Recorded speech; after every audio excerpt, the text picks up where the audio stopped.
Bienvenidas, bienvenidos, bienvenidas a otra de las actividades especiales de esta 36ª edición del Festival de Cine de Mar del Plata, una de las maravillas que nos permite la virtualidad este año es poder aprovechar unir talentos a través de la virtualidad y en este caso con un tema apasionante. En los últimos años, el formato televisivo del crimen verdadero, el crimen real o el true crime, cuál es su nombre en inglés, se transformó en un suceso absoluto, con casos policiales reales y un seguimiento muy cercano a estos casos que termina demostrando la potencia que tiene esta temática a partir de una reconstrucción de ellos, siempre muy detallista y muy bien trabajada, y de eso se trata precisamente, de cómo se fue depurando el formato y de los alcances que tiene hoy esta situación, el true crime.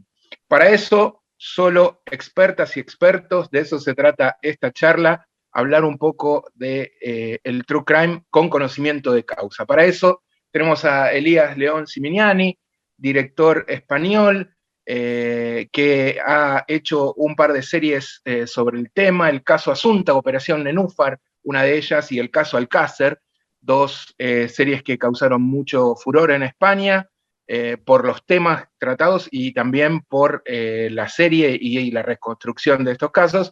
Y tenemos también a Vanessa Ragone, productora, y Alejandro Hartman, director de Carmel, ¿Quién mató a María Marta?, sobre un caso de tremenda trascendencia en nuestro país. Para hablar un poco de todo esto, del formato, y pensar un poco hacia dónde va y etcétera, tenemos a Astrid Rien como moderadora. Ella es crítica especialista en temas de cine, escribe en La Nación en página 12 y sabe mucho del formato y mucho del tema. De eso vamos a ver a continuación precisamente cómo empieza la charla. Astrid, todo tuyo. Muchas gracias. Bueno, muchas gracias, Pablo. Bueno, les doy la bienvenida a todos. Un gusto estar acá, poder conversar con ustedes.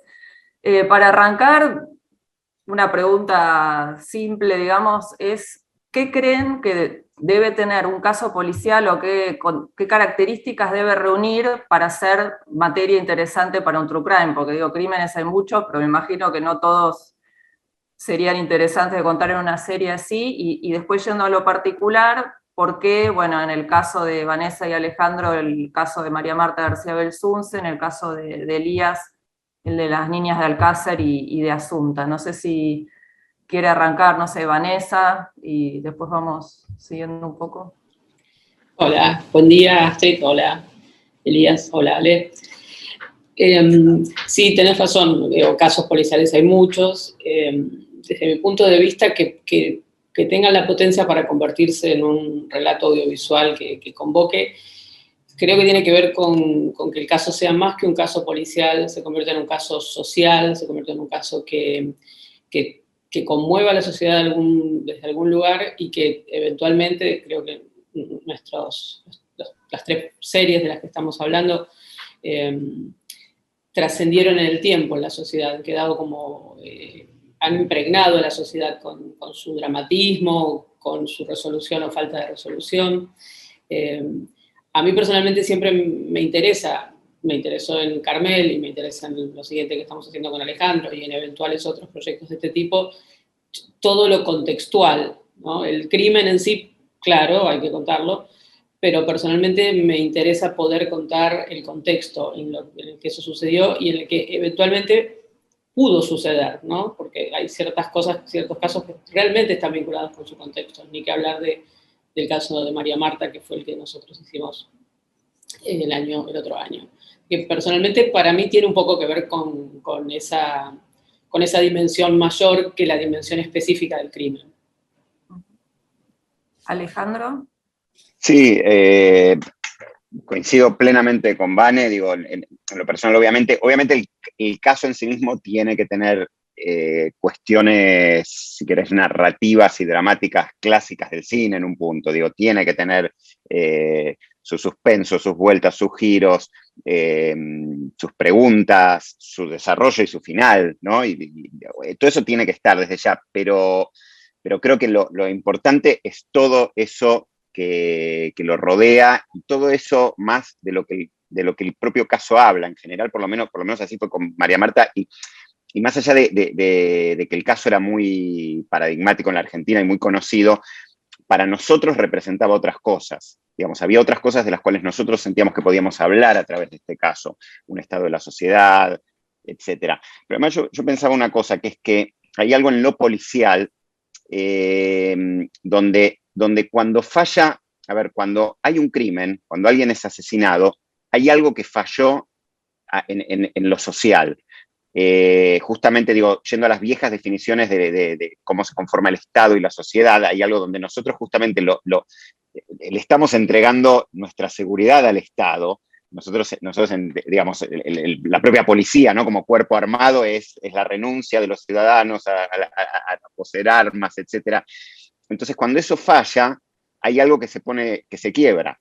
Entonces, en general, todos estos casos hablan de todo un estado social que excede al crimen en sí mismo. Entonces ahí empieza a haber, bueno, algo muy interesante para nosotros como documentalistas, ¿no? Porque en definitiva el documental habla de eso, de la sociedad, de otras cosas. Elías. Bueno, yo no puedo estar más de acuerdo con los compañeros. Igual recojo algunas de las cosas que han dicho. Vanessa ha hablado de la importancia de lo contextual. Yo creo que el contexto es precisamente no solo lo importante, sino lo que la exploración de un contexto de manera profunda es lo que blinda a la obra del peligro de amarillismo. En este sentido, creo que estas series que estamos haciendo pueden aportar una mirada nueva sobre asuntos o casos que han tenido una cobertura mediática bestial en su momento, con dos cosas. La primera es el tiempo para poder elaborar esos contenidos, y segundo, la distancia, ¿no? Yo he hecho 3 y con distancias muy distintas respecto a la naturaleza de los casos. En Alcácer había 30 años, en Asunta había 5 años y ahora acabamos de terminar uno sobre unos atentados yihadistas, han sido 2 años después, ¿no? Y la distancia imprime mucho el tipo de reflexión que puedes hacer, el tipo de testimonios que puedes conseguir y también cuánto te alejas o no de la exclusividad periodística, ¿no? Hay una balanza ahí entre el periodismo y el cine. Cuanto más distancia hay, de alguna manera más cine puede entrar, y cuanto menos distancia hay, más, entre comillas, relevancia periodística puede tener aquello y más se puede parecer al reportaje de televisión, ¿no? En el que tienes a tal testimonio o vas a lanzar o vas incluso a colaborar a que la investigación destape para el público algo que no se conocía, ¿no?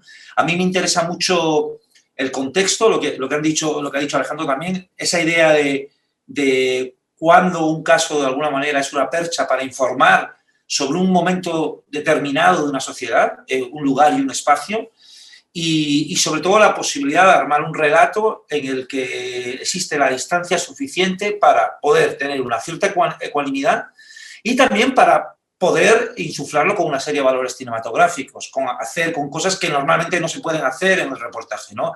Pues que los espacios tengan su lugar, que los objetos tengan su lugar, que los testimonios puedan comparecer ante la cámara de una manera distinta, sin la urgencia, sin la tensión, y pudiendo también establecer toda una labor de montaje, de concatenado.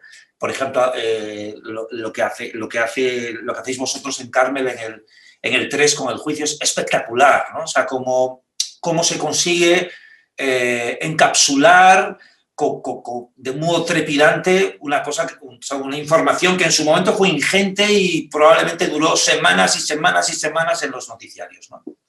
Bueno, un poco eso como titular. Sí, de hecho, viendo la serie yo pensaba también que funcionan casi como un contrapeso al sensacionalismo televisivo que rodeó los casos y que también es algo que se ve en las series, ¿no? Como, bueno, ni hablar en el caso de las niñas Alcácer o en el caso de María Marta, todo el circo televisivo que las series también reflejan y que, bueno, claramente estos formatos, por lo que decía Elías, es una cuestión de tiempos, de distancia, bueno, son investigaciones de otras características, quizás sirven como para después de todo ese caos, ¿no? A medio arrollador, poder analizar los casos como con un poco más de distancia. Y después, hablando de lo que hablaban del estado de la sociedad, les quería preguntar, porque bueno, en el caso de María Marta García Belsunce también había un contexto social en el país, político muy importante, fue un crimen, se produjo en octubre de 2002, justo después de la gran crisis de 2001. Entonces les quería preguntar, por un lado, también cómo creen que cuadraba, digamos, esto que había pasado, por qué también atrajo en ese momento específico de la Argentina tanto la atención. Algunas teorías se esbozan, algunos periodistas no lo dicen en la serie, como que quizá era una posibilidad, como que la Argentina empezaba a estar marcada por grandes contrastes y el caso de María Marta era como una ventana a unas clases altas de las que quizás no se sabía tanto. Les quería preguntar eso, y después también a Elías, que vos decías lo mismo, bueno, por ejemplo, en el caso de las niñas de Alcácer, que fue en el 92, creo, ¿no? ¿Qué crees que pasaba también en España a un nivel más macro que quizá refleja la serie? No sé si, no sé, Alejandro. Sí, a ver, la ligazón con la crisis del 2001 y que era muy reciente, y todo lo que fue el año 2002, que fue nada, muy, muy particular. Yo en lo personal ese año me fui a vivir afuera, a partir de la crisis del 2001, estuve varios meses viviendo afuera del país. Digo, fue un momento que nos golpeó muchísimo, muy fuerte, y la aparición del caso de María Marta fue, digo, lo dicen varios de los periodistas en la serie, o de, bueno, personas que invitamos a opinar o reflexionar. Definitivamente fue como una especie de, casi de apuesta de los medios, por un lado, pero también de la propia sociedad, como de la propia audiencia, de alejarse de un sinfín de noticias políticas y económicas que venían taladrándole la cabeza a la gente, además con gente que había caído en la pobreza, gente que había perdido todos sus ahorros, bueno, situaciones que eran muy, muy dramáticas, y de repente era una especie de gran telenovela que tenía el morbo de ser real. Eso era lo interesante, bueno, y que atraía a la gente. Entonces, ese fue el contexto en el que se dio, y para nosotros, después a la hora de hacer la serie, para nosotros ese era el contexto que había en el cual había que presentar esta historia, porque además no era casual que teníamos este personaje, que era un tipo que a los 50 años se había retirado, que se había jubilado, cosa que creo que nadie puede hacer por lo menos en la Argentina, porque venía del mundo financiero y había una relación muy obvia con toda esta crisis, y con toda esta crisis que tenía su origen financiero muy fuerte. Pero no solo eso, sino que además esta gente vivía en el country, que era un fenómeno que venía dándose desde hacía algunos años, pero que la propia violencia social que había hecho eclosión en el 2001, de alguna manera había acelerado todo este proceso de meterse y de encerrarse en estas burbujas por parte de clases medias altas y clases altas, por miedo a los pobres, etc. Entonces nos parecía que, bueno, que todo ese contexto tenía que estar reflejado. Y de hecho, digo, nosotros decidimos ponerle a la serie Carmel como el nombre del country, porque de alguna manera sentíamos que había algo en todo ese contexto que tenía mucho que ver con el crimen. Entonces bueno, volvemos un poco a la pregunta anterior, pero hay algo que está como indisolublemente unido, ¿no? En contexto e historia. ¿Y Elías, en el caso de España? Pues, bueno, el año Alcácer, en realidad es un juicio, es un caso un poco en dos tiempos, pero bueno, el asesinato sucede en el año 92, que es un año muy clave en la historia de España contemporánea, porque es el año de las Olimpiadas, de la Exposición Universal de Barcelona, como de un cierto España, particularmente Barcelona, ponerse de moda, y justo a continuación viene una crisis, ¿no? Y coincide también con la llegada de las televisiones privadas, ¿no? Hasta ese momento solo había dos televisiones en España, que eran estatales, y llegan las televisiones privadas, sucede este caso, y empiezan a darse lo que es, o sea, bueno, de alguna manera se marca un canon respecto a cómo va a ser en esas televisiones privadas el tratamiento de la realidad en televisión, ¿no? Empieza a darse las primeras muestras de eso que luego se ha venido a llamar telerrealidad, y que en ese momento, que pocos años después ya pasaría a llamarse telebasura, esto antes de que llegasen los grandes Gran Hermanos y ya los formatos más claros de telerrealidad, ¿no? Entonces, estamos en una sociedad que está empezando a tener una oferta amplia de canales televisivos, de tratamiento de la información distinta a la oficial, y de alguna manera el tratamiento que se hace de Alcácer supone el principio del fin, ¿no? Como la semilla del camino que no teníamos que haber escogido y el que se escogió, ¿no? Y de alguna manera como eso sigue teniendo ecos hoy en los casos de violencia doméstica, de violencia infantil, en los contenedores de la mañana, que ahora ya no son, que duran 5 horas desde las 9 hasta las 2, y cómo de alguna manera se siguen haciendo las mismas prácticas televisivas que tienen que ver con el mantenimiento de la audiencia a toda costa y con la explotación del morbo, ¿no? Entonces, nosotros en Alcácer lo que intentamos es, obviamente, aparte de reconstruir el crimen, es dar cuenta de ese momento histórico en el que se sientan las bases de una forma de entender la televisión que no tiene nada que ver con otras formas posibles en que la televisión podría haber tenido un aporte mucho mayor a la sociedad, ¿no? Y hablando un poco de esto, bueno, también del aporte que hacen estas series en términos de investigación, quería preguntarles cómo se investiga para estas series, digamos, cómo se arman los equipos de investigación, quiénes forman parte, me imagino, bueno, ahora periodistas, no sé, criminólogos, o sea, qué tamaño tienen estos equipos, y también en el caso de cada serie en particular, ¿cuánto tiempo les demandó esa investigación? ¿Cómo se estructura esto, que es uno de los grandes pilares de estas series? No sé, Vanessa, si querés arrancar vos.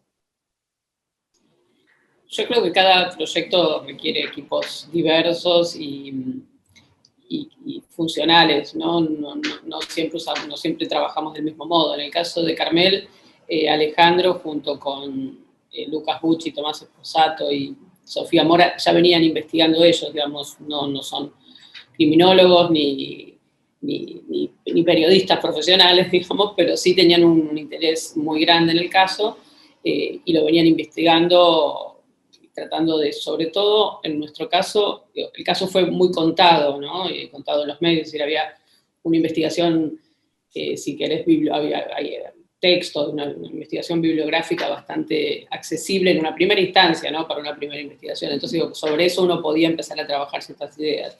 Lo más importante era dar con los personajes, puesto que en nuestro caso seguía abierto, ¿no? Entonces, gran parte del proceso de investigación fue generar los vínculos necesarios para tener en pantalla a todas las personas que tuvimos, que básicamente hacen el documental, ¿no? Puesto que más que contar nosotros la historia, finalmente la historia la cuentan los protagonistas. Entonces creo que en el caso de Carmel en particular, luego por supuesto trabajamos con periodistas, digamos, pero algunas cosas muy específicas. Yo creo que en este caso la investigación fue mucho más un trabajo editorial, diría yo, de guión, de nuestras propias reflexiones y nuestra aproximación a los elementos de la investigación original, de la causa, pero muy especialmente a los personajes. No sé, Ale. Sí, fue, digamos, se sumaron a este grupo. A ver, es un proyecto que en realidad venía desde hace mucho, porque Sofía venía investigándolo hacía muchísimo y ya había leído parte de la causa hacía años. Entonces, y siempre veníamos hablando de que se iba a hacer una ficción, no sé, tuvo diferentes estadios. En algún momento íbamos a hacer una película documental sobre el caso, muy en otro momento, que después fue abandonada. Entonces, de alguna manera ya estaba eso, muy iniciado. Pero sí, cuando, digamos, nos pusimos a avanzar, bueno, hubo que salir sobre eso que teníamos, a conseguir las cosas concretas. Entonces, por ejemplo, digo, teníamos parte de la causa, pero no la causa entera. Sabíamos que existía el juicio, pero nadie sabía dónde estaba ese juicio. Nadie lo había visto. Nadie había visto ese juicio. Entonces, salir a conseguir ese juicio. acercarse a los personajes, empezar a ver si querían o no querían. Hubo algunos de ellos que tardaron realmente un año en aceptar, un año de insistencia permanente, otros aceptaron instantáneamente. Entonces, y también éramos un grupo de 4 guionistas creadores, entonces también nos dividimos, jugamos un poco a policía bueno, policía malo, algunos se acercaron a unos, otros a otros, digamos, hicimos diferentes estrategias. Y además a eso se nos sumó algún apoyo de una periodista que nos dio una ayuda para abrir especialmente puertas. Después hubo una productora periodística también, hubo una archivista, así que éramos un grupo más o menos grande y llevó su tiempo. Pero después, en concreto, en la producción habremos estado unos 4 o 5 meses desde que, digamos, empezamos llevamos a Vane el proyecto y hasta que llegamos a rodar, digamos, pero sobre una investigación previa. Elías. Bueno, yo creo que un poco coincido. Yo creo que hay 2 o 3 cosas, aparte del tiempo que ha sucedido desde el caso, que marcan claramente el camino. Ha dicho Vanessa que cada caso es un mundo y eso es así, cada caso implica un método distinto. Yo haría 2 distinciones. La primera es si existe o no existe un sumario judicial. Y si ese sumario existe, nosotros, como hemos procedido siempre, es lo primero, conseguir el sumario, o la causa, creo que le llamáis, ¿no? Y de alguna manera tratar, por ejemplo, eso hicimos en el caso de Asunta, de hacer tabla rasa con todo lo que conocemos y tratar de leer el sumario de cero y a partir de ahí empezar a extraer los testimonios que pueden ser interesantes, ¿no? Luego, si ha pasado mucho tiempo, hay otra vía de investigación que tiene que ver con el archivo, ¿no? Es conseguir todo lo que se ha hecho de archivo, todo lo que hay en televisiones, todo lo que hay en radios, todo lo que hay en prensa, en fotografía, o lo más relevante, o todo lo que se pueda conseguir, ¿no? Y aquí ya hay un relato posible que es el relato preexistente y probablemente van a empezar a surgir, digamos, tensiones entre el relato preexistente, que a veces puede tener extremos delirantes, y el relato, entre comillas, oficial, ¿no? Que es el del sumario, ¿no? Y luego viene el tema esencial de los vínculos, ¿no? Que es donde entra la figura más periodística, que en nuestro caso sí que hemos contado con periodistas que han sido los que han hecho ese acceso. Aquí me parece muy importante, si por ejemplo, Alejandro, lo habéis hecho vosotros, tener una capacidad que yo personalmente no sé si tengo tanto, de empatía en el trato personal para conseguir convencer a la gente, ¿no? Como de que hable, ¿no? Y conseguir identificar por qué a una persona determinada, X años después, le puede interesar ponerse delante de una cámara para contar su historia, ¿no? Y ahí puede haber desde el ego hasta hacer justicia, hasta vengarse, hasta lo que sea, ¿no? O simplemente negarse en rotundo, ¿no? Entonces, y si se niegan rotundo, ¿cómo jugar con la ausencia de testimonios esenciales que se niegan, ¿no? O que han muerto o lo que sea, ¿no? Entonces yo creo que de alguna manera la investigación se define en esa especie de triángulo que tiene que ver con archivo, sumario y periodismo, ¿no? Y vínculos. Y dependiendo del caso, de la distancia y también de la propia naturaleza del caso, por ejemplo, no es lo mismo, nosotros ahora hemos terminado uno que tiene que ver con un atentado yihadista. Claro, no es lo mismo acercarte al entorno íntimo de unos chavales yihadistas que han muerto haciendo un atentado, intentar entrar ahí, que hacerlo a unas personas que están en prisión y que hace 10 años y que de repente son como animales distintos, ¿no? Y de alguna manera yo creo que gran parte del talento consiste en entender el tipo de animal que tienes para, de alguna manera, el tiempo que tienes, maximizarlo para conseguir lo que necesitas para levantar la mejor historia posible, ¿no? Te respondo una cosa en relación al acercamiento a los posibles personajes o entrevistados. En Carmel concretamente nos pasó una cosa, que es que nosotros sabíamos que la gente estaba muy malherida respecto a cómo había sido tratado el caso. Eso lo teníamos muy en claro y de hecho parte del proyecto y cómo terminó el proyecto, que se lo llevamos a Vanessa, que Vanessa es la productora número 1 de la Argentina, y pensando en ir a Netflix, y etcétera, tenía que ver con que pensábamos, la única manera en la cual esta gente va a hablar es si sienten que es algo muy en serio. Están tan mal acostumbrados y tan mal heridos de la telebasura y del periodismo basura que trató el caso, que la única manera en la cual van a poder hablar es así. Y además nos dio la sensación, y a mí fuertemente, que tenía que hacer un acercamiento personal, y no a través de periodistas, porque justamente los periodistas les daban miedo. Entonces terminé haciendo algo que no es, me pasa lo mismo que a vos, no es lo que más me siento, porque no soy la persona ni más empática ni la más simpática del mundo, pero hice un gran esfuerzo por tener acercamientos personales con la mayoría de ellos, y tuve algunas situaciones inclusive bastante delirantes bueno, de ir a las casas y de estar metido compartir en un situaciones asado. que decía, ¿qué hago acá? ¿Qué estoy haciendo acá? Sí. Hay de todo. Pero funcionó eso, porque también les daba cierta buena espina que, bueno, que el director se acerque, que no sea alguien del periodismo, que vengamos con una mirada cinematográfica, que, bueno, que haya como otros valores. Entonces, en este caso en particular sirvió eso. Sí, eso es, vamos, es que no lo puedo compartir más, ¿no? Nosotros, de hecho, fíjate, además es que se dan casos como muy distintos. En Alcácer, por ejemplo, el criminólogo que armó de alguna manera toda la teoría de la conspiración junto al padre de una de las niñas, nos dijo a nosotros que por su casa habían pasado a lo largo de los años hasta 30 producciones posibles de Alcácer, y que él siempre se había negado, después de su primera exposición mediática, porque estaba convencido de que como eso, de que la única manera de contar ese caso era si lo pagaba alguien que no fuera de España, porque como estaba convencido de que eso era el producto de un contubernio de poderosos, bueno, pues en España siempre al final se iba a llevar hacia un lado determinado, ¿no? Y que nos abría las puertas porque nosotros veníamos de Netflix, y Netflix, como es de fuera, pues entonces, extrañamente, ahí pues la carta Netflix sirvió para eso, ¿no? Para que él pues dijera, bueno, estos como son de fuera y vienen de Estados Unidos, pues aquí igual no funcionan los intereses de los ricos españoles, ¿no? Es muy curioso caso a caso, ¿no? Y justamente en esto que hablaban de cómo acercarse, ¿no?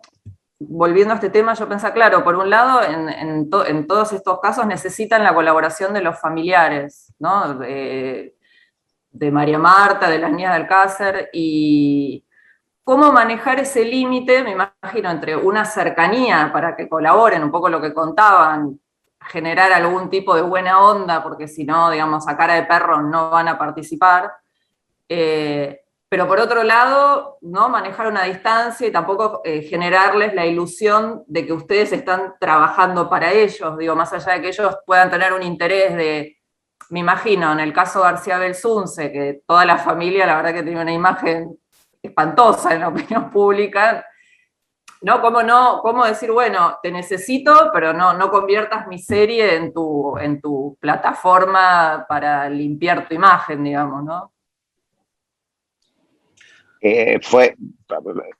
Digo una cosita, fue muy difícil, y de hecho ese fue el motivo, viste que yo te dije hace un rato que había habido un proyecto previo varios años antes de hacer una película, digamos un largo documental sobre el caso de María Marta, y eso fue abortado por parte nuestra, porque en un momento nos dimos cuenta que quienes nos llevaban o nos invitaban a hacerlo tenían fuertemente esa intención, y para mí eso era como inaceptable.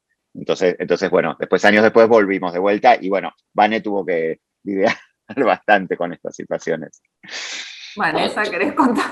No, yo creo que en general, no sé si se puede decir en general, pero en este caso, y sí diría que en general, la aproximación a los protagonistas de la historia, en principio es de buena fe, digamos.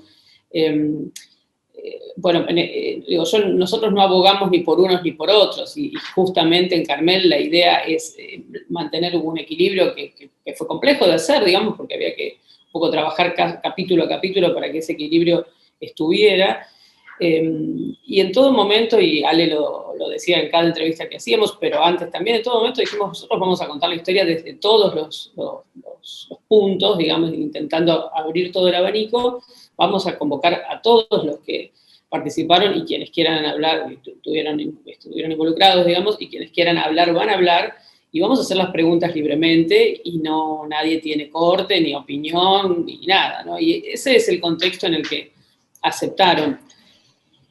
Después, digamos, lo posterior de eso es que quizás no sintieron del todo, y sobre todo en relación a otra vez la reacción social, que es más la reacción social que sucedió que lo que está en el documental. Yo cuando veo el documental, a mí me caen simpáticos los García Belsunce, digamos, yo soy del team, me caen bien, digamos, sigo diciendo que yo me tomaba unos whiskies con Carrascosa y podría seguir haciéndolo, digamos, no, siempre me sentí cómoda con esa familia, curiosamente, porque a lo mejor no tengo nada que ver a nivel social, cero. Sin embargo, nuestra aproximación, la mía, la de Alejandro, del equipo de investigación, siempre fue de buena fe. Después, la película se armó también de buena fe, es decir, uno podría tener otras mecánicas para contar las cosas, de editar de otra manera, es decir, y siempre fue trabajar muy en la línea de no trastocar absolutamente nada de lo que se decía. Y después las cosas salen a la pantalla y la gente reacciona, y una vez más la sociedad argentina reaccionó contra la familia, más allá de lo que el documental decía. Y ellos se ofendieron muchísimo, y se sintieron muy mal y se enojaron forever con nosotros, cuando no era esa la intención para nada. Lo que pasa es que, bueno, cada uno es quien es, y la pantalla, como bien decía Jean Rouch, es un gran catalizador de las imágenes y de las emociones y de las verdades de alguna manera. Entonces, bueno, lo que surge de las maneras de ser. Digo, eso no lo podíamos esconder. Lo que sí hicimos siempre fue decir, van a estar todos, con todos vamos a hablar, y nunca vamos a hacer algo en contra, y si dicen algo que no quieren que digamos, nos avisan y no lo vamos a editar, pero no vamos a dejar de tratar de abarcar todos los ángulos, ¿no? Sí, yo creo que es de lo más difícil de este tipo de trabajo. Yo establecería como dos fases. Una, yo le llamo la fase, bueno, o tres. Primero la aproximación, luego cuando ya tienes el testimonio, y después el mantenimiento hasta que se estrena, porque las series también tardan bastante tiempo en estrenarse dependiendo de las estrategias de las plataformas o lo que sea, ¿no? Y ahí hay que hacer yo creo que hay que continuar esa labor de mantener un cierto hilo, ¿no? Precisamente contando con lo que ha comentado Vanessa, de que en el momento en que eso sale, ya sale sale de tu intención y de tu plan.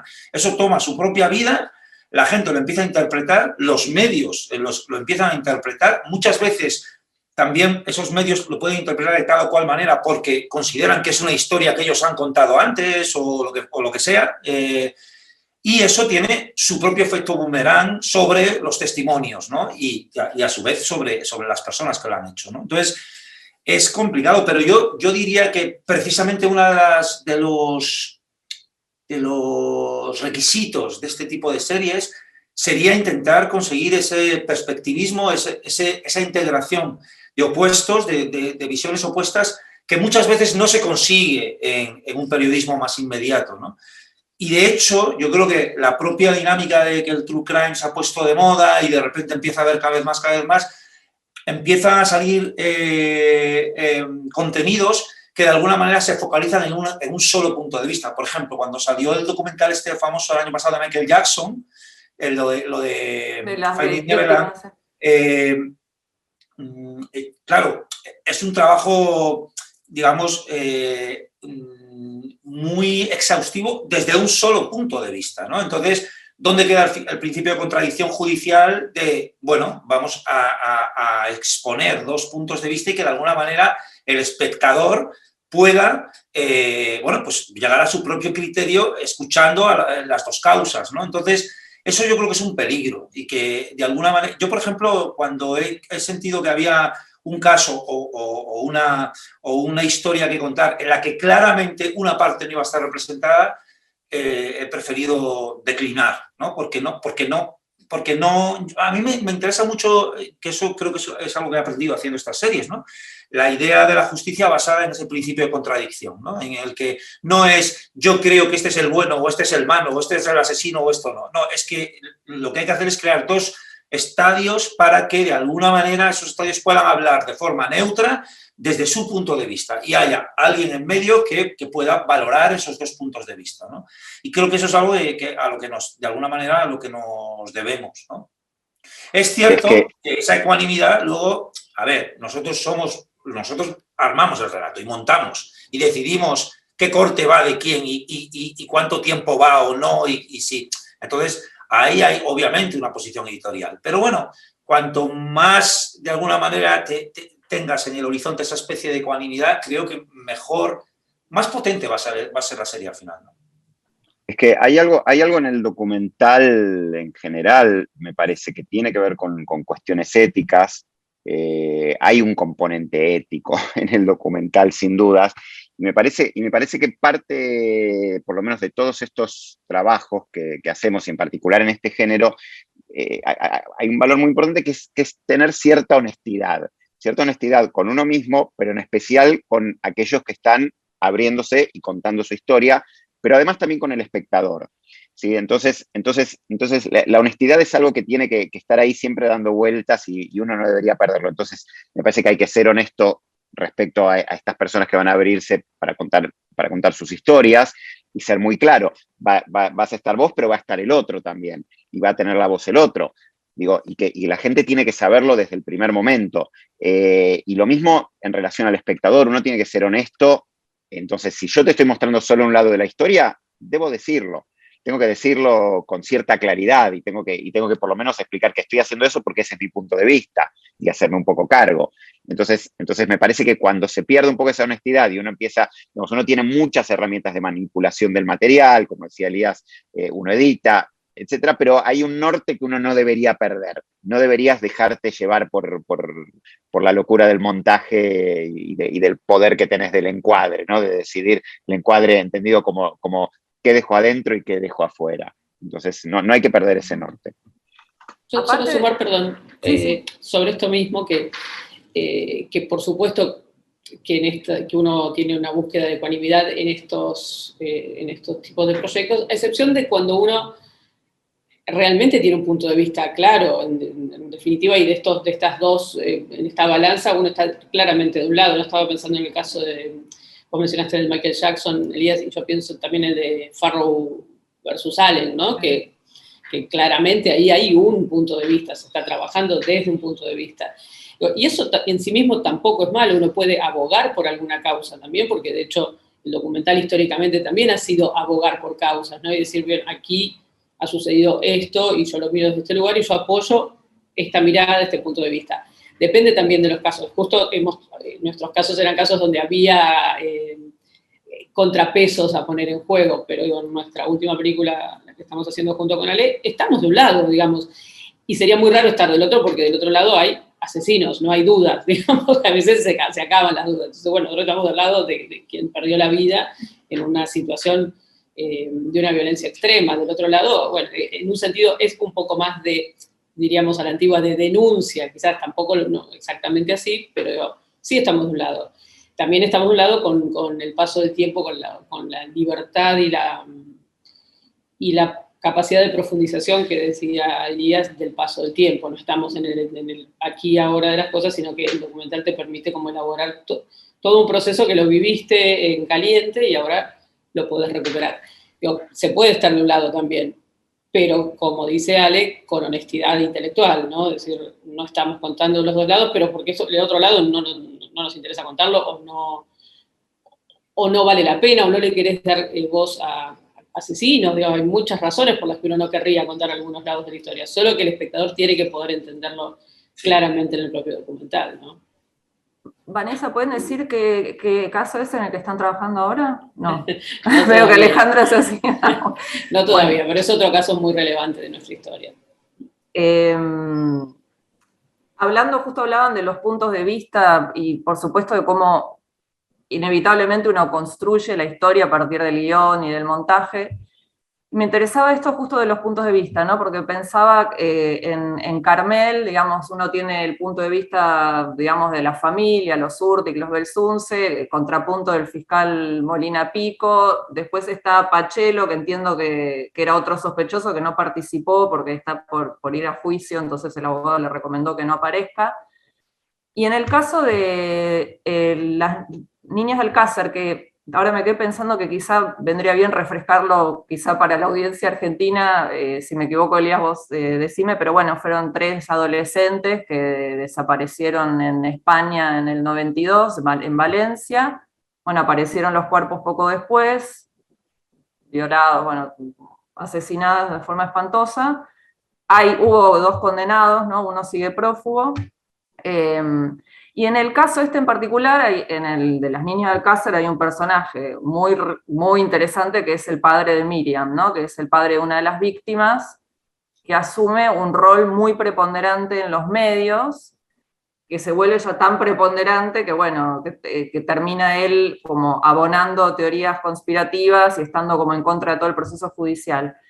Y en este caso, Elías, después que hablen todos, pero te quería preguntar porque me da la sensación de que la serie al principio acompaña bastante el punto de vista del padre. Bueno, aparte uno empatiza, porque obviamente es el padre de una víctima, es terrible lo que le pasó. Y después, bueno, no quiero spoilear mucho, pero realmente da un vuelco en la historia y ese punto el punto de vista empieza a ser otro, ¿no? Por lo menos está bastante en entredicho ese padre, por lo menos. Entonces, eso quería saber cómo van trabajando eso desde el guión. ¿Qué punto de vista? Bueno, yo creo que este personaje del padre de Miriam, Fernando García, para mí era un personaje muy, muy interesante por lo que sufrió, por lo que emprendió y sobre todo porque de alguna manera es una plasmación muy gráfica de dónde puede llegar un ser humano cuando ha superado un umbral de dolor extremo, ¿no? Entonces, a día de hoy me sigue fascinando, uno, que él aceptase nuestra propuesta. Nosotros tuvimos como 4 entrevistas de 5 horas con él, o sea, estuvimos bastante tiempo con él separado.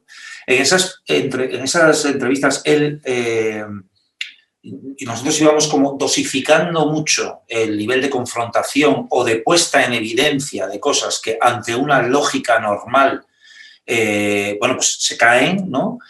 Y él fue sosteniendo ese nivel de confrontación. Y yo recuerdo estas entrevistas como con mucho, con un pensamiento continuo de, bueno, este es el momento en que se levanta y se va, ¿sabes? Porque es la causa de su vida. Es decir, esto es como, lleva toda su vida con esto, ¿no? Pues no, él lo aguantaba, ¿no? Como si de alguna manera él, ya en su cercanía a la vejez, fuera consciente de que esta era su causa y que si iba a salir un relato que de alguna manera iba a ser universal, porque iba a estar en una plataforma global y tal, él quería ser parte de ello y quería seguir dando su testimonio, ¿no? Entonces, o su versión. Y luego también hay una cosa que yo creo que acaba empapando la estructura de la serie, por lo que me preguntabas, y que tiene que ver con el punto de vista, es que él arranca solo y en un momento dado se le une este criminólogo, que es un personaje que controla también muy bien la televisión y tal, y que de alguna manera es el que le sumerge en toda una serie de certezas científicas respecto digamos, a la mala praxis de la investigación, ¿no? Entonces yo creo que su punto de vista cambia en gran parte tanto por ese superar el delirio de alguien que ha sufrido un umbral de dolor extremo, combinado con una persona que entra y de alguna manera empieza a ejercer una influencia muy fuerte sobre él, ¿no? Y de alguna manera nosotros en la serie intentamos que eso quede reflejado, ¿no? Como arrancar con él, que él también sienta de alguna manera que nosotros estamos contando algo que no podemos ni imaginar, porque nadie puede imaginar, a no ser que le haya pasado, el dolor de lo que cruzó este señor. Y eso es así, ¿no? Y yo traté por todos los medios en el montaje, tratamos de que eso tuviera espacio, pero al mismo tiempo como él, ese dolor empieza a ser encaminado hacia otro sitio, que tiene que ver con la presencia mediática, que tiene que ver con la popularidad, que tiene que ver con el haber creado un rol y que ese rol sigue vivo, ¿no? Y se convierte en tu modo de vida, ¿no? En tu forma de estar en el mundo, ¿no? Entonces, bueno, pues no es nada fácil. No es nada fácil porque sabes que es un personaje que es el ADN puro de la serie y al mismo tiempo sabes que si no le confrontas en algún momento, aquello no va a llegar donde tiene que llegar. Y que si le confrontas, lo mismo le pierdes, ¿no? Entonces, bueno, pues ahí intentas sostenerte, ¿no? De hecho, en Alcácer, 2 personajes se nos levantaron y se fueron al saber, lo que ha dicho Vanessa, al saber que iban a convivir en montaje con otro personaje. Se levantaron y se fueron. ¿Sabes? Que es el mayor fracaso que puedes tener como cineasta en esto del true crime, ¿no? Que se te vaya un personaje, ¿no? Wow, qué fuerte eso. Sí, no, fue una cosa como yo dije, bueno, yo me voy a mi casa ya, ¿sabes? Pero bueno, a veces pasa. Bueno, en nuestro caso había algo, quizá, digamos, algo distinto porque para nosotros un poco desde el comienzo era muy claro que había 2 fuerzas en choque, 2 fuerzas contrastantes, si querés un protagonista y un antagonista, pero había claramente 2 fuerzas que seguir y que iban a estar conviviendo y que iban a estar haciéndose la vida imposible el uno al otro, y que además esas 2 fuerzas tenían algo de verdad y alguna falla, algún pecado. Que son la familia y Molina Pico, el fiscal. Y Molina Pico. Y la familia encarnada básicamente en Carrascosa, ¿no? Como protagonista, y con su coro de familiares ahí atrás, que a su vez tenían su propia independencia. Entonces, por un lado era una historia un poco coral, pero básicamente de 2 fuerzas en oposición. Y que nosotros teníamos que, de alguna manera, dosificarlas, dejarlas actuar, obviamente dejarlas actuar en la propia historia, y que es lo que ellos ya habían vivido, pero digamos, contar esto con sus giros, sus idas y vueltas, y eso, dosificarlas, ¿no? Tratar en algunos momentos que uno tuviese cierta empatía con una de estas fuerzas y en otro momento con otra de estas fuerzas, y que eso fuese cambiando. Y que ese era un poco justamente el ADN de la serie. Carmel tenía que ver con estas fuerzas en oposición, y que de hecho a lo largo de los 4 capítulos se van desarrollando. Después en algún momento Molina Pico ya deja el caso y aparece la otra fiscal, pero de alguna manera esta idea vista como fuerza dramática sigue existiendo, que es de alguna manera los acusadores versus la familia. Y todos de alguna manera tienen sus puntos flacos. Eso es un poco para mí lo interesante. Molina Pico encarna la ley y viene a resolver el caso, pero llega tarde, comete una serie de errores, es prejuicioso, porque no investiga en el momento, porque le parece que es toda gente bien, porque tienen doble apellido, etcétera. Y entonces comete sus errores, hace la autopsia 2 meses y medio después, pero a la vez encarna claramente nadie puede decir que Molina Pico no quiere que el caso se resuelva. Digamos, encarna los altos ideales, pero de manera con muchas falencias. Y Carrascosa y la familia, a su vez, tienen, digamos, son muchos familiares, son la hermana, el hermano, la otra hermana, el marido. Y es difícil también en un punto creer, bueno, todos ellos se complotaron para matar a esta mujer sin demasiado motivo. ¿Cuál es el motivo? Entonces también hay algo donde son claramente los sospechosos, pero hay algo que no te termina de cerrar. Entonces en esta perfección e imperfección que tienen las 2 fuerzas, es un poco en lo que se basa la serie. Entonces fue básicamente dosificar eso. Pero además nos pasó algo a nosotros que es algo que para mí sucede cuando te metes mucho en una serie, que es que de alguna manera adentro del propio equipo o en el director o en las fuerzas del propio equipo, de alguna manera se reproduce lo que pasa en la historia. A mí no es la primera vez que me pasa, pero obviamente nosotros armamos nuestros team Molina Pico y nuestros team Carrascosa, y cuando nos dimos cuenta de que pasaba eso, lo dejamos seguir, porque nos pareció que era una buena forma justamente de encarar la serie, que es que nosotros un poco internamente a ir como nos volviéramos un poquito, ustedes mismos. Claro, o sea, nos volviéramos un poquito en representantes de las diferentes fuerzas, y sabíamos que eso iba a ayudarnos a a transitar un poco el camino del medio, que era el que queríamos tomar justamente. Entonces fue como un experimento interesante el de también nosotros darnos lugar a ser un poco abogados de las diferentes fuerzas, y creo que eso funcionó para justamente poder trabajar esto de los puntos de vista y caer por momentos en un punto de vista y por momentos en otro punto de vista, y en el fondo o en el total tratar de no caer en ninguno y tener el nuestro propio. Un poco creo que ese fue el proceso. No sé, Vane, si lo viste parecido, pero creo que sí. Sí, sí. Hay una cosa, ahondando sobre lo que dice Alejandro, y es que en el caso de Molina Pico y Carrascosa se tiene algo que es oro, ¿no? Y es que son dos personajes con un sentido del relato innato y del timing espectacular. O sea, esas pausas que hace Molina Pico o el otro fumando, tal, es un poco lo que de alguna manera también nos fascina a estos true crimes americanos que empezaron, ¿no? Como Making a Murderer, Lee Jinx, esa que nosotros siempre decimos, joder, es que en España somos muy chaticos, ¿no? Como que no tenemos esa cosa de repente decir una cosa, aguantar un silencio y aquello se empieza a cargar y tú luego lo sostienes en montaje. Y luego son dos personajes que de forma muy polar son muy, muy potentes de filmar, como oradores, ¿no? Como son relatores muy buenos y saben saben muy bien cuándo callar, cuándo mirar, y esto vale oro porque son relatos que al final se basan mucho en la oralidad también, por mucho cine que les queramos meter y mucho espacio y mucho puesta en escena en vacío, al final la oralidad es muy importante, ¿no? Y eso vale oro, Y son personajes que nosotros en la previa, obviamente en esos encuentros previos que tuvimos con ellos, nos dimos cuenta que además se odiaban mutuamente y con mucha sinceridad y pasión. Entonces esta idea de las dos fuerzas, se odiaban, sí, eran claramente enemigos, digo, y hablaban el uno del otro.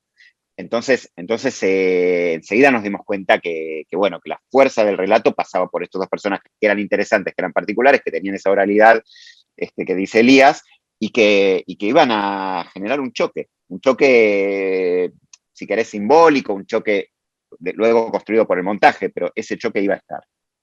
Sí, sí, aparte pienso Molina Pico que venía como de una formación militar, ¿no? Como una cosa mucho más rígida, y Carrascosa que es el señor más campechano, que más o menos ya tiene controlada su vida, y eso se nota en las actitudes, pero a la vez incluso es un ante la tipo cámara. frío, pero a la vez es un tipo muy frío, y Molina Pico a su manera también es una persona muy sensible, tiene como todo un lado muy, muy espiritual y muy sensible. Entonces de alguna manera son como puestos complementarios muy perfectos a mi gusto. Eso es lo que tienen. Hablando de esto, de cómo van construyendo el guión y contraponiendo distintos puntos de vista, me quedé pensando que, sobre todo en las series de Elías, vos mostrás el dispositivo en cámara, o sea, se ve a los investigadores, cosa que ustedes en Carmel no hacen, digamos. Vemos a los periodistas, vemos cómo tratan de conseguir los testimonios, cómo van yendo de un lugar al otro con el auto, y en Carmel, nada más, digo, ustedes lo desmontan al final, ¿no? Cuando termina la serie, que se ve una claqueta, hay una actriz que está haciendo de María Marta, que está tirada en el piso y se levanta, ¿no? Es como, un recordatorio, estamos viendo una serie. Entonces les quería preguntar cómo en los dos casos, por qué tomaron estas decisiones. Bueno, en el caso de Elías es durante toda la serie, y en el caso de Carmela hacia el final. No sé, Vanessa, si querés contarnos cómo llegaron a por qué la serie cierra así, quisieron como explicitar ese detrás de cámara. Se lo dejo a Ale. No, para mí es muy importante, y tiene que ver con esta cuestión de la honestidad y cierta cuestión ética de la cual hablamos hace un rato. Para mí, en algún momento en un documental hay que mostrar que esto es una construcción, que un documental no es un documento exactamente, sino que es una construcción cinematográfica con encuadres, con montaje, que uno editó. Esto es algo que digo, yo en general lo hago, aunque sea, dejo una marca en algún momento, aunque sea alguien me habla fuera de cámara. De hecho, en Carmel hay un par de veces que se oye mi voz preguntando, que también lo pensamos mucho si lo dejamos o no, pero digamos, concretamente en el final de Carmel, por un lado está esto, que para mí es algo importante y que yo un poco lo traigo, lo empecé a pensar viendo a Errol Morris, me acuerdo, creo que en Fog of War, que me llamaba mucho la atención el hecho de que tiene unos cortes abruptos, está filmada con una sola cámara y las frases están armadas con cortes. Y se nota mucho eso. Y para mí fue algo que siempre me quedó resonando y me daba cuenta de la importancia que tiene, digamos, uno tiene esa posibilidad de construir relatos, y si vos lo filmás a 2 cámaras y lo editás con mucho raccord, vos le haces decir lo que quieras a un personaje. Entonces, de repente, explicitar que vos le estás haciendo decir lo que quieras, me parece que es importante en relación al espectador. Hay como algo que tiene que ver con lo ético. Eso por un lado. Y por otro lado, en el final, nada, nos parecía que, bueno, hay 2 lados de esta historia, es una historia muy compleja, no tiene una resolución judicial, porque de hecho hacia el final de Carmel y todavía al día de hoy todavía no la tiene, entonces que en algún momento se levante esta actriz y que vos veas que esto es un armado y que esto en realidad es una construcción cinematográfica, me parecía que era importante. Entonces en ese sentido lo dejamos hacia el final, pero es cierto que en las series de Elías eso está explicitado de otras maneras, inclusive se los ve viendo archivo, pero en el caso de Alcácer, ¿no? Pasa eso, que es súper interesante porque se genera toda una vuelta que yo creo que al espectador, digamos, uno puede conocer un poco la forma en la que se construye, pero me parece que un espectador quizás más ingenuo le debe generar algo muy, muy interesante. Bueno, yo tengo que decir que ese último plano, ese traveling final de Carmel, me acuerdo cuando lo vi que dije, esto se me tenía que haber ocurrido a mí, ¿sabes? Como que me parece fascinante ese plano. Y luego también dije, joder, tienen pasta para decorados. Sabía que eso porque yo no he tenido. Pero no, me parece magistral ese plano. En nuestro caso, bueno, esto viene también un poco de una forma de trabajo mía en mis películas anteriores, ¿no? A mí siempre me ha interesado mucho los procesos. En el caso de las películas, los procesos creativos, y en el caso de las series, los procesos investigativos, ¿no? Y yo desde el principio he querido hacer una serie con equipo investigador, ¿no? Lo que pasa es que luego siempre acaba sucediendo que el contenido de la serie es tan tocho que no cabe en eso, o sea, como, digamos, toda esa dinámica de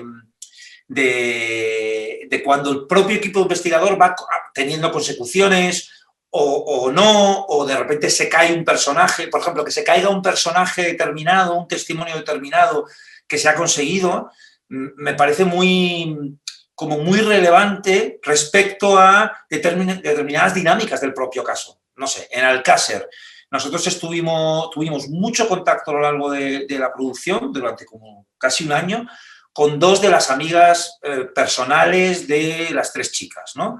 Y estuvimos como hablando con ellas mucho tiempo respecto a si iban a salir o no iban a salir. Y entonces nos contaron sus razones por qué no querían salir, porque tal, porque la manipulación, porque tal, porque ellas creían que tenía que haber un relato puramente de género, que el relato criminológico ya se había hecho y que lo que interesaba ahora mismo era una visión de género respecto a esto y que lo que estábamos haciendo no era eso.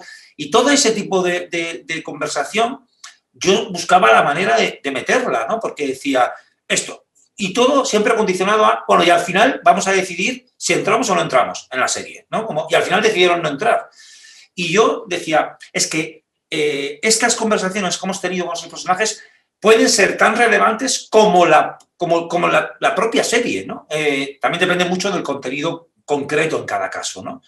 Y sucede que se empieza a establecer, sobre todo en casos del pasado, una especie de pugna entre contar el propio caso y la dinámica de quienes lo experimentan y lo cruzan entero porque le están haciendo esta película, ¿no? Y a mí esto es algo que siempre me ha interesado mucho. Supongo que en eso soy muy brechtiano, ¿no? Como que me ha gustado mucho esta idea del distanciamiento y la he intentado insuflar, ¿no? Luego también la idea de meter a los investigadores, de hacer de los periodistas personajes en la medida de lo posible, también puede servir mucho en determinadas situaciones para crear mediaciones. Por ejemplo, un personaje tiene que hablar con otro, pero claramente la presencia de la cámara es un límite al que no puede llegar. Pero igual sí puedes poner la cámara en un tele y que esté hablando con otra persona. Entonces, si esa persona tiene que estar hablando con un personaje, pues no puede ser un cualquier, quiero decir, no puedes de la nada meter a alguien ahí. Entonces, si te has preocupado de crear ese personaje, pues de repente, entre un sí y un no, un testimonio, puede haber una mediación. Y eso es algo que de repente pues puede abrir unas puertas que no nos sucedió con otra amiga de ellas en Alcácer, que ella dijo, yo le planteé a Ana, la periodista, Ana San Martín, Ana, esta chica, en el momento en que empieza a hablar de ella, se pone a llorar.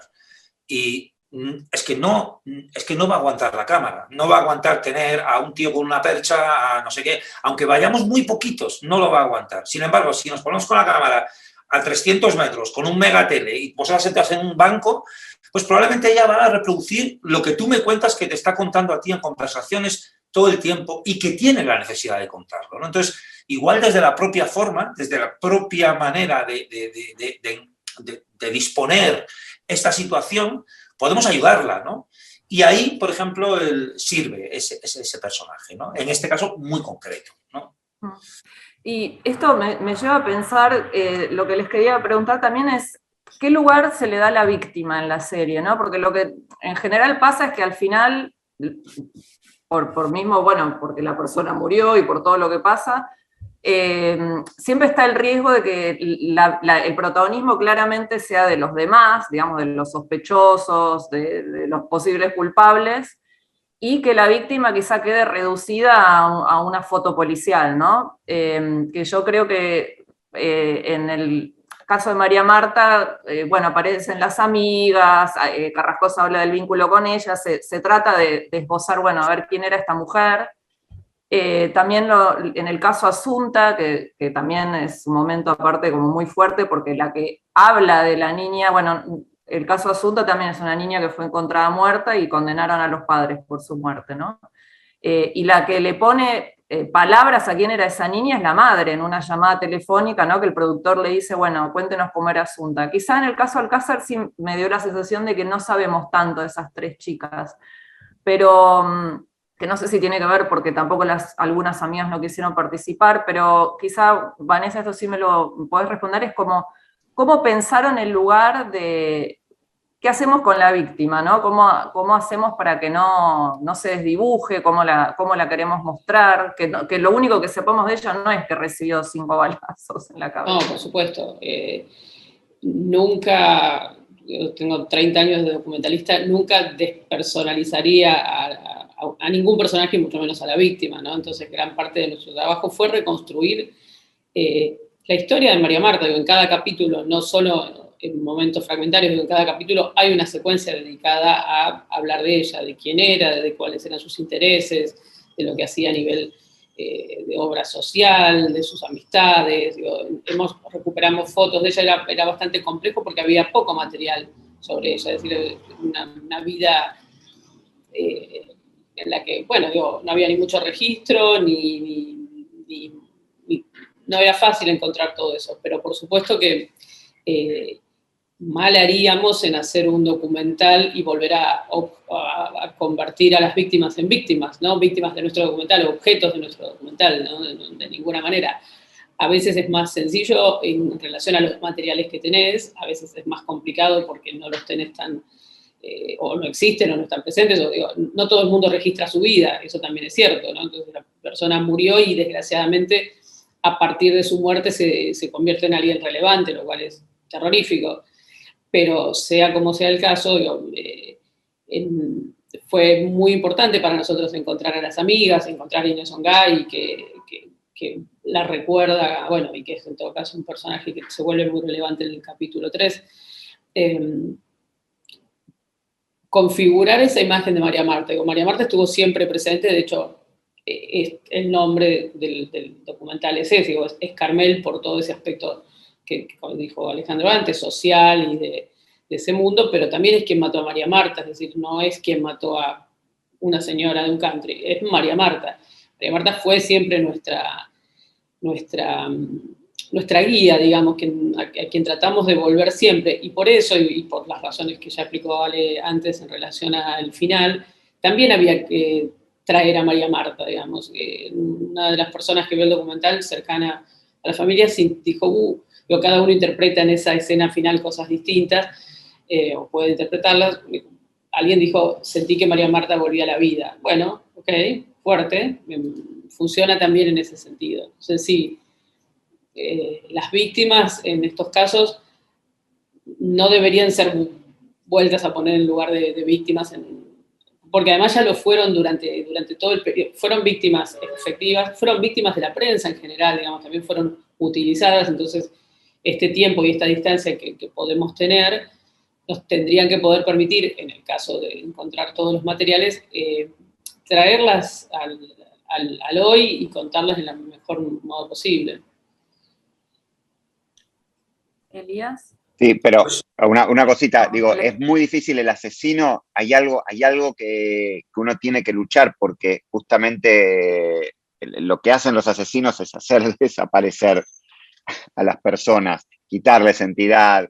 El asesino tiene un poder enorme, entonces es un trabajo muy dificultoso el de volver a darle entidad a una persona que no está más, contra alguien que tomó esa decisión. Es realmente todo un trabajo, sin duda. Perdón. Sí, bueno, el tema de las víctimas es esencial, ¿no? Y tampoco es unitario. Hay víctimas y víctimas y depende de cada caso, ¿no?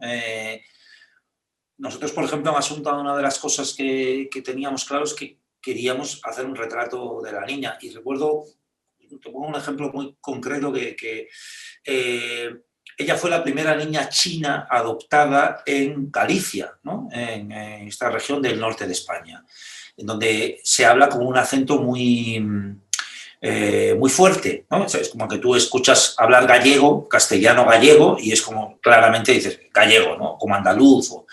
Y como ella era una menor, en todos los contenedores, por ejemplo, la habían, siempre salía como tapada, ¿no? Y extrañamente, eso que se supone que es una medida de, entre comillas, protección, ¿no?, se acaba convirtiendo en una estrategia de cosificación, ¿no? Porque la niña no es nada, es una mancha borrosa en un sinfín de noticias, ¿no? Y yo recuerdo que nosotros, cuando pusimos la foto de ella, la foto del sumario en la que ella aparece como dormida, porque aparece muerta en una finca forestal y no tiene ningún indicio de violencia de ningún tipo, parece que está dormida, ¿no? Entonces tuvimos que tomar la decisión de si mostrarla o no mostrarla, ¿no? Y la posición en la que estaba era luego muy importante para entender la causa, ¿no? Y después de mucha conversación interna decidimos que era mucho más honesto de cara a intentar levantar un relato de ella, mostrar la foto, ¿no? Y mostrar un fragmento de audio que había en la que ella se la oía hablar, y se la oía hablar con acento gallego, que no, es muy difícil escuchar a un chino hablar con acento gallego, ¿no? Entonces, mucha gente nos devolvió, joder, es que cuando escuché a esa niña, la voz de esa niña hablando con acento gallego, de repente la personalicé, o sea, como que no era la niña china adoptada, no, era una niña que me podía imaginar que había crecido en Galicia, porque no existen niños chinos que hablen con acento gallego, ¿no?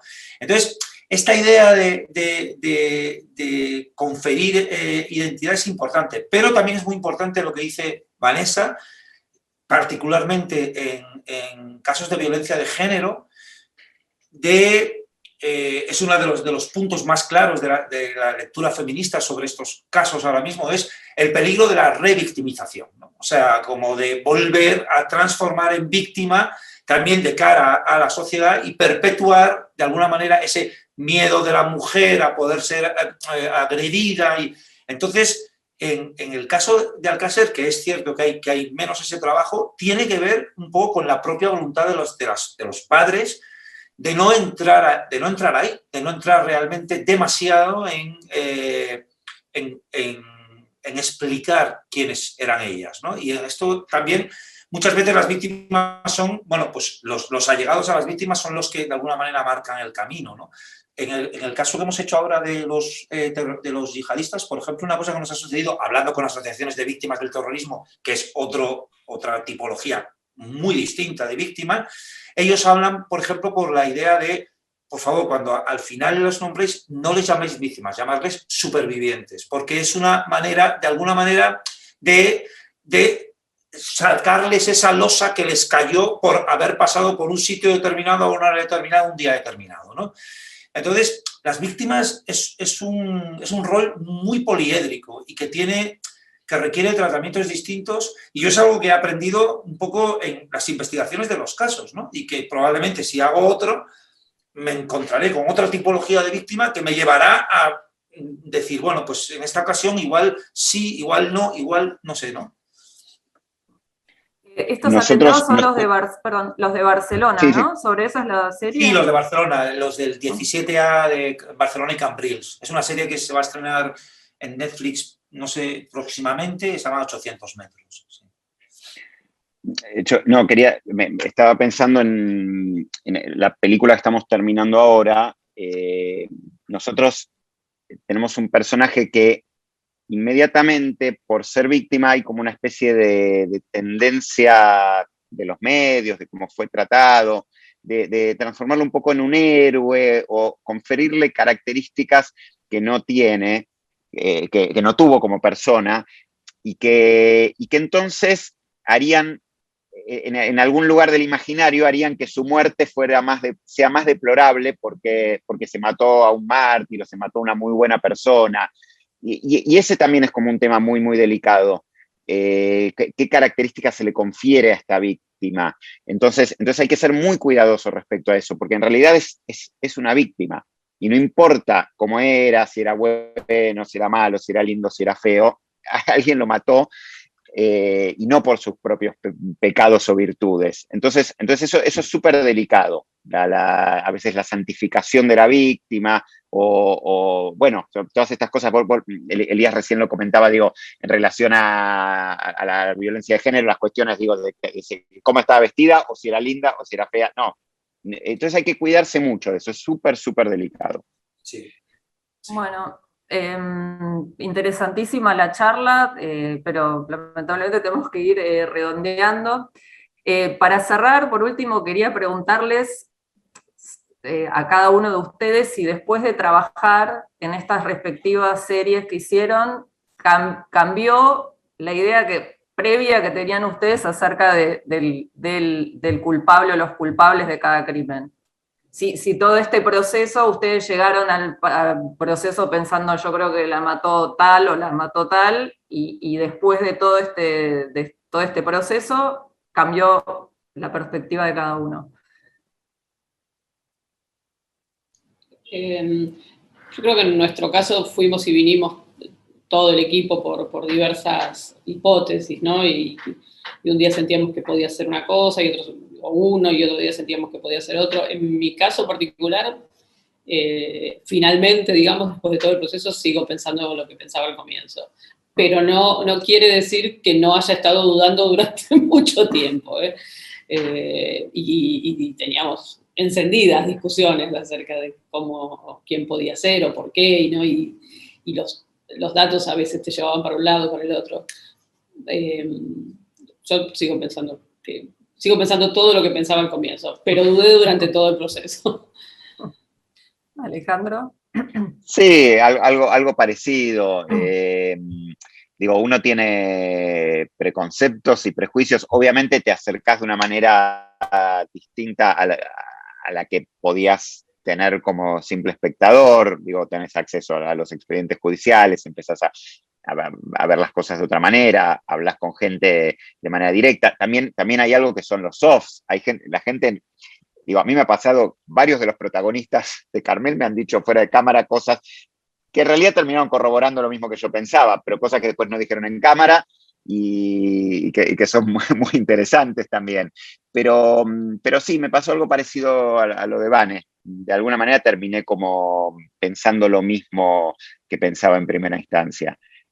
No me cambió demasiado mi percepción. Pero tampoco buscaba eso, digo, yo no quiero resolver crímenes. No es esa mi función, no hago estas películas o estas series para resolver un crimen. A mí me interesa hablar de todo lo otro, lo que hablábamos un poco al principio, y me parece que eso es lo que a mí me mueve. Entonces digo, para resolver el crimen está la justicia, y es quien debería resolverlo. A mí me pasa un poco igual que Alejandro.